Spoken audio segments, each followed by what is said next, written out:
Well, folks, I wish I had better news on the stimulus front. What I'm bringing you today is not good, and this is why I believe the stimulus is dead, at the very least until after the election, and maybe not even then, as we enter some of the most tumultuous few months, perhaps, in American history. I mean, think about whoever wins this election in early November, what's going to happen for the next 2 months while we have this transition period, either for a continuation of President Trump or a transition of power to a Joe Biden. What's going to happen? There's a number of experts, a number of journalists, a number of economists who are predicting absolute tumult in the country. And I might be one of them to think that that's going to be an easy transition of power. I mean, raise your hand if you think that President Trump is going to leave office just peacefully, just going to be, oh, here you go, Joe. Here are the keys to the house. Take care. I'm out of here. But beyond that, I mean, the American people sort of sit in the balance of all of this, and legislation sits in the balance of all of this. Remember, the Senate goes on vacation on October 9th. They're done. They get to go back. I mean, Congress gets to go back and campaign for the November election. They're done. We're not going to see anything. Do you think we're going to see anything in the next week or two? Right now, all of the headlines and the reporting over the weekend shows that we are at absolute dead end right now. Senate Republicans, of course, last week tried and failed to pass a slimmed down, skinny bill, that emaciated bill. It was a total joke. It had some money for small businesses, some money for schools, and that $300 additional in weekly unemployment benefits. They knew it would never pass. Of course, they never voted on the Democrats' HEROES Act, which was passed back in May. They let that sit there and do nothing. Negotiations are now totally at a dead end, according to Kansas Senator Pat Roberts, who says, no way under this bill's failure, we are not doing anything. Senator Marco Rubio was also asked about that this weekend. He says he doesn't see this going anywhere, and he tried to pin the blame firmly on the Democrats. Let's listen to Marco Rubio this weekend taking aim at Nancy Pelosi and Chuck Schumer on this. If we can do something to make things better, this will help people. It isn't ultimately probably going to become law because I believe Nancy Pelosi and Senator Schumer have made the decision that they are better off doing nothing politically for November. In essence, they've calculated, let's do nothing. Things will get really bad. People will be hurting. They'll blame Donald Trump and they'll vote against Republicans in November. That's the calculation they've made. And as long as that's the calculation they hold, I think they're going to object to doing anything. Which, I mean, come on. I mean, do you buy that for a second? Let's be honest. There's been politics at play on both sides of this. But Democrats passed a massive bill back in May. Yes, there was tons of liberal bloat in that bill. But guess what? Even the skinny bill that Republicans passed last week or attempted to pass last week, or they rolled it out, had millions of dollars in there for slush fund money for coal companies. There was plenty of bloat even in their little skinny stimulus emaciated bill. So both parties throw in different pet projects that they want, but at least use it as a starting point. But this argument that now we're just a few weeks away from the election and Democrats are stonewalling, when we had all summer where Republicans sat and pressed pause, when Mitch McConnell said we want to press pause and not do anything because we want to see how the current stimulus takes hold in the economy. Well, it fell flat. It kept certain people out of poverty, but it kept us basically at a status quo. And now, because we don't have those additional unemployment benefits, now we're starting to see those permanent job loss numbers continuing to rise. And that is going to be the real story we're going to get to here in a moment in our next deep dive. Why all of this matters? Because spending right now is decreasing.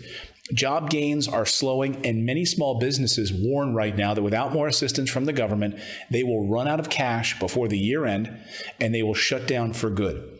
We know that there's going to be 33% of companies have admitted that in October, they are going to have to furlough huge portions of their staff. We've already known about the airline industry, which is going to furlough tens of thousands of workers. Boeing is set to lay off about 40,000 people. These job losses as we enter into October are going to be massive, and many of them will become permanent. So how did this all happen? Well, because the stock market was booming. And so you had the White House saying, look, we're doing great. We're doing great. The stock market is doing great. Guess what? Do you know that during the pandemic of 1918, during the Spanish flu pandemic of 1918, the stock market was booming? It was just as out of whack then as it is now. I was going over the data on this weekend, and I was struck by how similar they looked, not only in everyone wearing masks and millions of people dying as a result of it, but the totally out of whack Wall Street was doing just fine. And just the same now. Wall Street doing just fine because all of these companies reward layoffs. They see it as helping the economy when companies remove a lot of waste or quote unquote, employees from their bottom line. It helps those companies. Like I said, look at MGM Studios. MGM, who laid off thousands of people at their casinos. What happened to their stock? It went up because Wall Street rewards that type of behavior. So we still have the same numbers in our polling. So the Axios poll shown little change among people who actually need to pay their bills. The same thing is true. Like, your position hasn't gotten any better, has it? Let me know in the chat if you do not now suddenly need a stimulus. It's September, you needed one in August, and now you don't? How many of you have switched positions on that? Let me know in the comments below if that's the case. But according to the polling data out this morning, you're still having difficulty paying your rent, paying your mortgage, affording household goods over the past 2 months. That number hasn't changed. So I don't know where Congress's head is at on this. Nothing has changed. But again, they're seeing Wall Street doing just fine. They're seeing, the Federal Reserve continuing to print digital money to prop up artificially these banks and an overinflated value for these businesses right now. The U.S. dollar continues to decline against other world currencies. And yet the Congress sits back and doesn't see the need or the urgency to pass an additional stimulus. The reported number of layoffs, according to the data this morning, shows that furloughs and permanent job losses are at the end of August was the lowest since mid-March, though it's only 1 percentage point below recent levels. But a lot of this data has been misreported by the mainstream media, which we're going to talk about in our next deep dive. So what does it mean right now? Well, you have all these economists, you have all these rich people saying, I don't know if we even need this stimulus. Here's Jim Paulson. He's a chief investment strategist at the Luthel Group. He said, right now there's just not a lot of evidence that we need another stimulus bill imminently. What evidence is he talking about? There's not a lot of evidence? I've just given you like 6 different data points. He says it's not just the stock market, it's the data coming out every day. That, hey, fine, we're fine right now. In production is fine, housing is fine. But again, it's the little person who's not a part of that larger Wall Street economy that's getting crushed. It's the people that were forced out of their homes. Washington Post had a really interesting deep dive piece on it last week about people who've been forced out of their homes because they can't pay. They've been scrounging money just to live a little bit, and they've been moving into these small hotels where they're just trying to get by day to day by living in these like day rate hotels. And they're getting jobs at the fast food businesses, Wendy's and McDonald's and Burger King, just to be able to pay the day rate to stay at these hotels. Yeah, I'm sure you're fine, chief investment strategist who's talking to CNBC and lives in your Wall Street bubble. But millions of Americans are not. Right now, if the data rolls over, they're going to pass this thing in a heartbeat. So if the data somehow shifts, if suddenly housing starts to collapse, suddenly Wall Street takes a dive, then guess what? You'll start to see them talking about a stimulus package again. But right now, they are not passing anything. The problem is there's a lagged effect, and it could unfold over the next few months, and it's going to be after the election. So folks, don't count on anything happening right now before the election. We will not see another stimulus package pushed through before the election, not only because of politics and because Republicans decided to push pause until after Labor Day to get anything done. I blame that fully on them, and I also blame the president for a lack of leadership on this all summer long.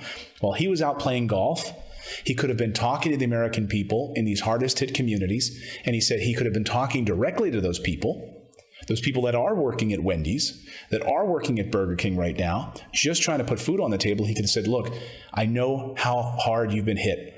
And I'm going to make sure that Senate Majority Leader Mitch McConnell and we're going to work with Nancy Pelosi, and we're going to get together at Camp David or at the White House, even when they're supposed to be on vacation this summer. He could have shown absolute leadership from the presidential podium. Instead, he punted and deferred to some of the voices in his White House who said we don't need anything. People like Peter Navarro and Larry Kudlow and others. Wall Street's doing fine, Mr. President. You see the numbers. I don't think we need another stimulus. It's not going to help you get reelected. And now, on top of the politics, we have the government shutdown, which is just a few days away. That is the priority right now for Congress.